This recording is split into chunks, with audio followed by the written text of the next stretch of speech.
दोस्तों, आए दिन हम न जाने ऐसे कितने काम अपने जीवन में कर लेते हैं जो जिसमें हमारा मन नहीं होता। हम दूसरे के कहे के अनुसार वो काम करना शुरू कर देते हैं, लेकिन हम जल्द ही पाते हैं कि उस काम में हमारा कितना नुकसान हो गया, क्योंकि कहीं न कहीं उस काम को आप स्वयं नहीं चुने थे, बल्कि किसी के कहने पे चुने थे।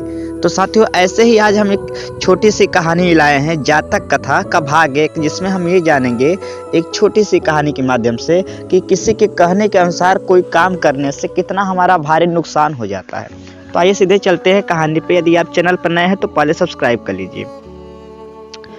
प्राचीन काल में वाराणसी में ब्रह्मदत्त नामक एक राजा था। उसके समय में बोधिसत्व ने एक वणिक के घर में जन्म लिया था। बोधिसत्व बड़े होने पर व्यापार करने लगे।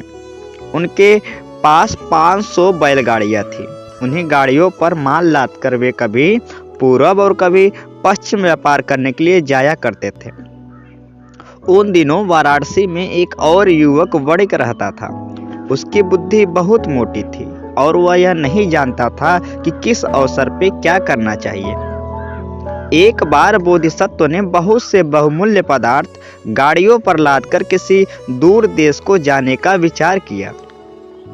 उसी समय उन्होंने सुना कि वह निर्बोध वणिक भी 500 बैलगाड़ियां लेकर उसी देश को जाने का विचार कर रहा है। बोधिसत्व ने सोचा कि यदि हम दोनों की 1000 बैलगाड़ियां एक साथ ही एक मार्ग से जाएंगी तो अनेक कठिनाइयां होगी। माल से लदी हुई इतनी गाड़ियों के पहियों से सड़कें खराब हो जाएंगी। 1000 आदमियों और 2000 बैलों के खाने पीने के लिए सामग्री एकत्र करना भी असंभव हो जाएगा। इसलिए यदि हम दोनों में से एक आगे और दूसरा उसके कुछ दिनों बाद जाए तो अच्छा होगा। यह सोचकर उन्होंने उस मूर्ख वणिक को अपने पास बुलवाया और सब बातें समझा कर कहा कि हम दोनों आदमियों का एक साथ जाना ठीक नहीं है। अतः तुम सोच कर बतलाओ कि तुम पहले जाओगे या पीछे। उस वणिक के मन में सोचा कि मेरा पहले जाना ही अच्छा है, क्योंकि पहले जाने में सड़कें ठीक मिलेगी, जिससे गाड़ियों के चलने में कोई कठिनाई नहीं होगी। बैलों को भी अच्छी और यथेष्ट घास मिलती जाएगी। हम लोगों को अच्छे अच्छे फल फूल आदि मिलते जाएंगे। नहाने और पीने के लिए स्वच्छ जल मिलता रहेगा और हम मनमाने मूल्य पर माल खरीद कर और बेच सकेंगे। इसलिए उसने बोधिसत्व से कहा कि मैं पहले जाऊंगा। बोधिसत्व ने कहा, अच्छी बात है, तुम ही पहले चले जाओ। उन्हें सोचा कि पीछे जाने में ही सुविधा है। इस अबोध वणिक की गाड़ियों के पहियों से ऊबड़ खाबड़ रास्ता बराबर हो जाएगा। इसके बैल पकी घास खा जाएंगे और न उनके डंठलों से जो नई नई हरी पत्तियां निकलेंगी वही हमारे बैल खाएंगे। हमें भोजन के लिए भी ताजे फल फूल मिलेंगे। हमें जल का भी कहीं अभाव न होगा। इसके साथ ही जो कुएं खोदेंगे उन्हीं में से हम पानी ले लेंगे। हमें बहुत से लोगों के साथ मोल भाव करने के लिए सिर भी न खपाना पड़ेगा। यह जिस माल का जो मूल्य निश्चित कर जाएगा उसी मूल्य पर हम भी माल खरीद और बेच लेंगे। इसके उपरांत वह अबोध वणिक 500 बैलगाड़ियों पर माल लाद कर चल पड़ा और बस्ती से निकलकर एक जंगल के पास पहुंचा। वह जंगल बहुत ही बीहड़ था। उसमें 60 योजन तक कहीं पानी नहीं मिलता था। उसमें बहुत से यक्ष और राक्षस आदि रहा करते थे। उस वणिक के सेवकों ने उस जंगल में प्रवेश करने से पहले बहुत बड़े बड़े बर्तन पानी से भरकर अपनी गाड़ियों पर रख लिए थे। जिस समय वे लोग जंगल के बीच में पहुंचे, उस समय यक्षों के राजा ने सोचा कि इस अबोध वणिक को यह समझा देना चाहिए कि इस जंगल में पानी ढोकर ले जाना व्यर्थ है। उस दशा में यह सारा जल फेंक देगा। फिर जिस समय इसके आदमी और बैल आदि प्यासे मरने लगेंगे, उस समय हम लोग सहज में ही इन सबको मार डालेंगे और मनमाना मांस खाएंगे। यह चाल सोचकर यक्षराज ने माया के बल से एक बहुत सुंदर गाड़ी बनाई। 2 अच्छे सफेद बैल उसे खींचने लगे। यक्षों का राजा एक संपन्न पुरुष का वेश बनाकर उस पर बैठ गया। उसके मस्तक पर श्वेत और नील पद्मों की माला थी। उसके बाल और कपड़े भीगे हुए थे और छकड़े के पहियों में बहुत सा कीचड़ लगा हुआ था। उसके आगे पीछे 10-12 यक्ष सेवकों वेश में तीर, तलवार, ढाल आदि लेकर चल रहे थे। उनके भी बाल और कपड़े भीगे हुए थे। उनके माथे पर भी नील और श्वेत कमल के मुंह में मृणाल और पैरों में कीचड़ लगा हुआ था। दल बांध कर चलने वाले वणिकों का यह स्वार्थ में हो यह प्रथा थी कि जब सामने की हवा चलती थी तब धूल से बचने के लिए दलपति सबसे आगे रहता था और जब पीछे की ओर से हवा आती थी तब वह सबसे पीछे चलता था। जिस समय की यह बात है उस समय हवा सामने थी, इसलिए वह अबोध वणिक अपने दल के आगे आगे चल रहा था। उसके पास पहुंचकर यक्षराज ने अपनी गाड़ी एक ओर कर ली और बहुत ही मधुर भाव से उससे पूछा, आप कहाँ से आ रहे हैं? यक्षराज की गाड़ी के लिए रास्ता करने के विचार से वणिक ने अपनी गाड़ी एक ओर कर ली और कहा, मैं वाराणसी से आता हूँ। मैं देखता हूँ कि आपके मस्तक और हाथ में पद्म है और आपके सेवक मृणाल चबा रहे हैं। आप लोगों के कपड़े भीगे हुए हैं और आपकी गाड़ी के पहियों में कीचड़ लगा है। क्या मार्ग में कहीं पानी बरसा है और आपके आते समय पद्मों से भरा हुआ कोई जलाशय मिला है? यक्षराज ने कहा, यह पास ही जो हरियाली दिखाई देता है उसके आगे सारे वन में जल ही जल है। वहाँ सदा वृष्टि हुआ करती है। तालाब आदि सदा जल से भरे रहते हैं और मार्ग में दोनों ओर पद्मों से भरे हुए सरोवर हैं। बस इसी प्रकार की बातें करते हुए वे लोग चले जा रहे थे। यक्षराज ने उस वणिक से पूछकर जान लिया है कि वह वणिक कहाँ जाता है और क्या क्या मान लिए जाता है। उसने एक गाड़ी की ओर संकेत करते हुए पूछा, इस पर क्या है? वणिक ने कहा, पानी रखा है। यक्षराज ने कहा, आप पानी लेते आए, यह आपने अच्छा ही किया, क्योंकि यहाँ तक तो पानी की आवश्यकता पड़ती ही है, पर अब पानी की आवश्यकता नहीं पड़ेगी, आगे बहुत पानी मिलेगा। अब आप पानी के ये बर्तन फेंक दें, बोझ हल्का हो जाएगा और गाड़ी जल्दी जल्दी चल सकेगी। फिर थोड़ी देर ठहर कर यक्षराज ने कहा, अच्छा अब आप आगे बढ़िए, मैं भी जाता हूँ। बातों बातों में बहुत सा समय बीत गया।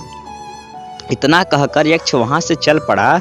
जब उसने देखा कि वणिक और उसके साथी आंखों से ओझल हो गए हैं तब वो अपने स्थान को चला गया। उधर उस मूर्ख वणिक ने यक्ष के परामर्श के अनुसार पानी के सब बर्तन तोड़ डाले और पीने के लिए एक बूंद भी पानी अपने पास न रखा। इस प्रकार वह अपना बोझ हल्का करके आगे बढ़ा। वह बहुत दूर निकल गया, पर फिर भी उसे कहीं जल का नाम तक न मिला। धीरे धीरे सब लोग प्यास के मारे व्याकुल होने लगे। अंत में सूर्यास्त के समय सब गाड़ियां रोक दी गई और उनके बैल खोल दिए गए। गाड़ियों के पहियों में बैलों को बांधकर और उन गाड़ियों से रुधवा कर बनाकर सब लोग बीच में बैठ गए, पर न तो मनुष्यों और न उन पशुओं को वहां विश्राम मिला, बल्कि सभी भूख और प्यास से विकल होकर भूमि पर पड़ गए। इतने में अंधकार हो गया और सब यक्ष अपने नगर से निकल आए और उन सब मनुष्यों तथा पशुओं को मारकर उनका मांस खाकर चले गए। इस प्रकार उस वणिक की मूर्खता के कारण उसके दल के सभी प्राणियों के प्राण गए। उनकी ठठरियों चारों ओर बिखरी पड़ी थी। हाँ, उसकी गाड़ियां और उन गाड़ियों पर लदा हुआ सब माल ज्यों का त्यों पड़ा था, उनमें किसी ने छुआ तक न था। उस अबोध वणिक जाने के प्रायः 1.5 मास बाद बोधिसत्व अपनी 500 गाड़ियां लेकर वाराणसी चल पड़े और यथा समय उसी जंगल में पहुंचे। उन्होंने भी वहां पहुंचकर बड़े बड़े बर्तनों में बहुत सा पानी भर लिया और तब अपने सब सेवकों को अपने शिविर में बुलाकर उनसे कहा, अब आगे हम लोगों को जिस जंगल से होकर जाना पड़ेगा उसमें कहीं जल न मिलेगा। उस जंगल में बहुत से विपर वृक्ष भी हैं, इसलिए तुम लोग बिना मेरी अनुमति के कहीं एक चुल्लू भी पानी मत पीना और न बिना मुझसे पूछे कहीं कोई बिना जाना हुआ पत्ता, फल या फूल ही खाना। अपने सेवकों को इस प्रकार सावधान करके बोधिसत्व ने उस भीषण वन में प्रवेश किया। जब वे उस जंगल के मध्य में पहुंचा तब यक्षों का राजा फिर उसी प्रकार वेश बनाकर उनके पास आया। बोधिसत्व ने उसे देखते ही समझ लिया कि यह मनुष्य नहीं है, यह यक्ष है। उन्होंने सोचा कि इस जंगल में इतना पानी कहाँ से आया, इसकी आंखें इतनी लाल और स्वरूप इतनी भीषण क्यों है, भूमि पर इसकी छाया क्यों नहीं पड़ती आदि। उन्होंने भी अभी समझ लिया कि वह मूर्ख वड़िक जरूर इसकी चाल में आ गया होगा और उसे तथा उसके साथियों को इसने खा डाला होगा। जब उस यक्ष ने फिर उसी प्रकार की बातें करके उन्हें जल फेंकने का परामर्श दिया, तब उन्होंने उस यक्ष से कहा, हम वड़िक है, हम बिना अपनी आंखों से जलाशय देखे अपना जल नहीं फेंक सकते। जब हम कहीं जल देख लेंगे तब अपना सामान हल्का करने के लिए आप ही अपने आप ही जल फेंक देंगे, तुमसे परामर्श लेने न आएंगे। तब यक्ष ने देखा कि दांव तो खाली हो गया। तब वह आगे बढ़ा और बोधिसत्व की आंखों से दूर होकर अपने घर चला गया। उस समय बोधिसत्व के कुछ सेवकों ने उनसे कहा, अभी यह आदमी कहा गया है कि उस नील वन के पास सदा वृष्टि होती है, और उनके साथियों के सिर, हाथ और गले में इतने कमल थे और वे इतने अमृणाल चबा रहे थे। यदि यहाँ इतना अधिक जल है तो आप अपने पास का जल फेंक क्यों नहीं देते, जिसमें बोझ हल्का हो जाएगा। इस पर बोधिसत्व ने सब गाड़ियों को रोककर और अपने सब साथियों को एकत्र करके पूछा, क्या तुम लोगों ने और भी कभी सुना था कि इस मरुभूमि में, जो पूरी तरीके से मरुस्थल है, उसमें जलाशय है?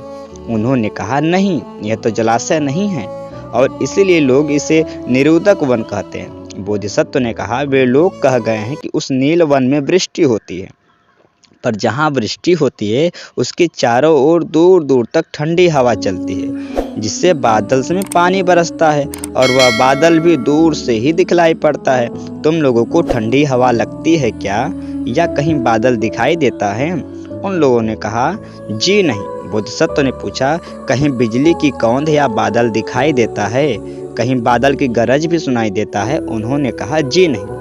बोधिसत्व ने कहा, अच्छा सुनो, अब मैं तुमको इसका भेद बतलाता हूँ। जो लोग अभी आकर हमें पानी फेंक देने के लिए कहते थे, वे मनुष्य नहीं, यक्ष हैं। वे चाहते थे कि हम लोग जल फेंककर जब प्यासे मरने लगे तब वे हम लोगों को मार मार कर खा जाए। मैं तो समझता हूँ कि हम लोगों से पहले जो युवक वड़िक चला था, उसने इन लोगों की बातों में आकर जल फेंक दिया होगा और अपने साथियों सहित इन लोगों के हाथों वह मारा गया होगा। संभव है कि आज हम लोगों को उसकी माल से लदी हुई सब गाड़ियाँ भी यहीं कहीं मिल जाए। तुम लोग जल्दी जल्दी आगे बढ़ो, पर देखो कहीं एक बूंद भी जल व्यर्थ न फेंकना। सब लोगों ने जल्दी जल्दी पैर बढ़ाए। थोड़ी ही देर में वे लोग वहां पहुंच गए जहां उस मूर्ख वड़िक की माल से भरी गाड़ियां पड़ी थी। बोधिसत्व ने वहीं विश्राम करने के विचार से अपने सेवकों को गाड़ियों के बैल खोल देने की आज्ञा दी। गाड़ियों से घेरकर स्कंधवार बनाया गया। जब सब लोग खा पी चुके थे तब बोधिसत्व बैलों को स्कंधवार के अंदर करके अपने सेवकों को चारों ओर नियुक्त कर दिया गया। उनमें से कुछ बलवान लोग हाथ में तलवार लेकर रखवाली करने लगे। इस प्रकार वह रात बीत गई। प्रातः काल उठकर बोधिसत्व ने फिर सबकी बातों की व्यवस्था की।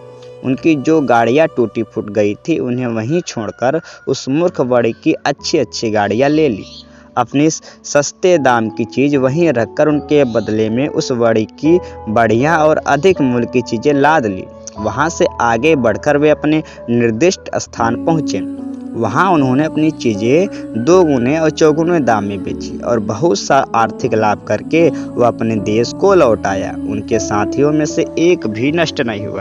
तो साथियों, इस कहानी से हमको पता चल गया होगा कि किसी की बातों को मानने से पहले अपना सोच विचार जरूर लगाना चाहिए, अपना दिमाग जरूर लगाना चाहिए।